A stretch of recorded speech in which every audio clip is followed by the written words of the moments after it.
Hey guys, I want to show you how to make our Nucci pizza. It's a very interesting pizza. It's actually named after a guy named Andrew Antonucci. We call him Nucci, and he'll probably pop into your unit someday, and if he does, he will certainly announce himself. He's a very colorful character. Someday when you get me drunk, I'll probably tell you the story of why we named it after him, but just trust me, it's an interesting story for sure. The pie has a lot of different flavors, just like he does. It's got a lot of different flavors on it.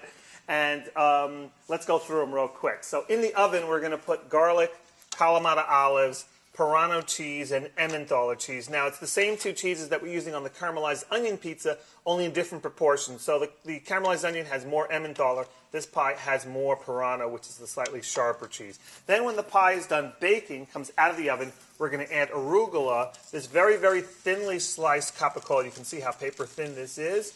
And then freshly torn oregano leaves.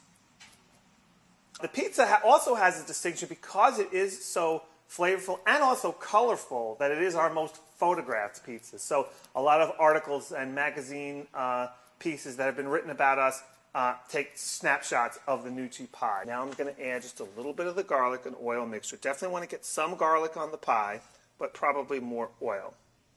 I'm going to put it in a little pattern here. I don't want garlic and oil in every single spot.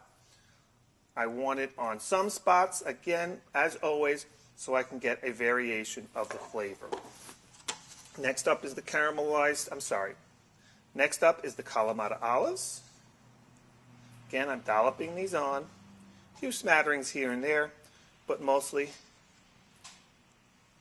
in little clusters. As usual, you just want to consult your recipe sheets for the exact weights. Next up is the Parano cheese.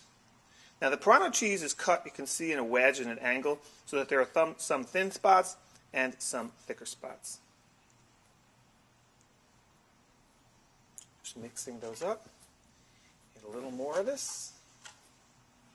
And then finally we have the Emmentaler cheese. Now, as we get closer to the end of the ingredient list, as usual, we want to make sure we're getting a little more coverage because we don't want the crust to burn. So at this point, we're a little less interested in it being varied and a little bit more interested in the pie itself being protected from that heat. Okay? Okay. That's it. The pie is fully covered and it's ready to go in the oven. Let's give it a shot. I'm going to give it a shake.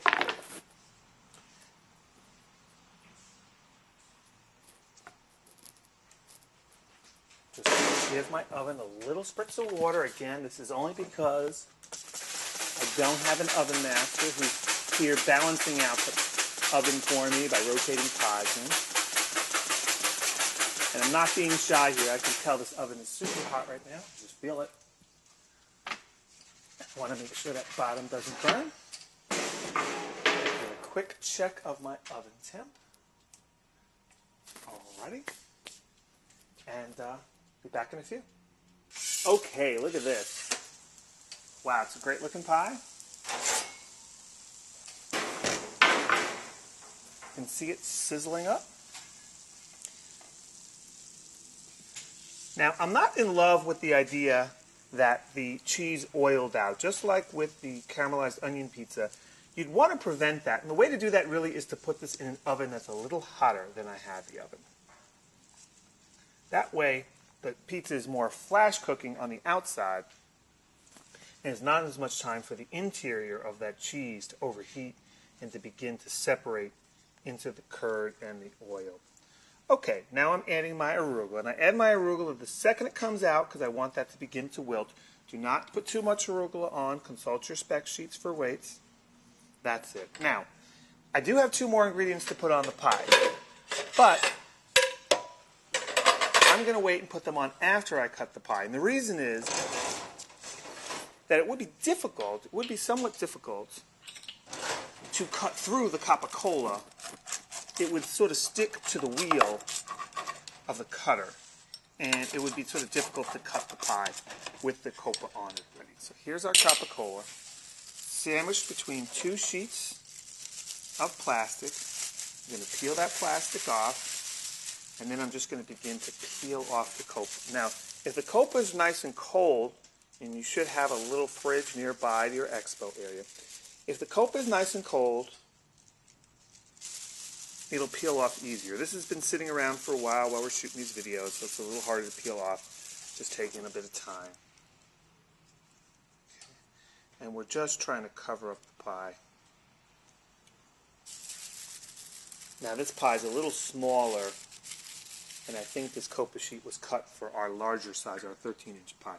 So I'm not using all the copa that I had there. But that's it. That's our pie.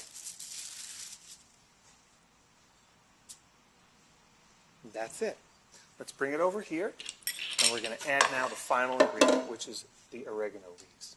We're going to grab a good handful of oregano leaves, and we're going to rip them. And by ripping them, we're releasing all that flavor. And then I sort of juggle it in my hand and begin to sprinkle.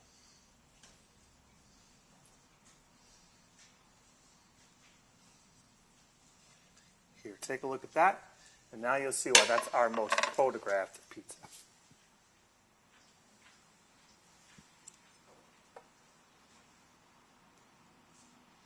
Great, guys. Thanks for watching.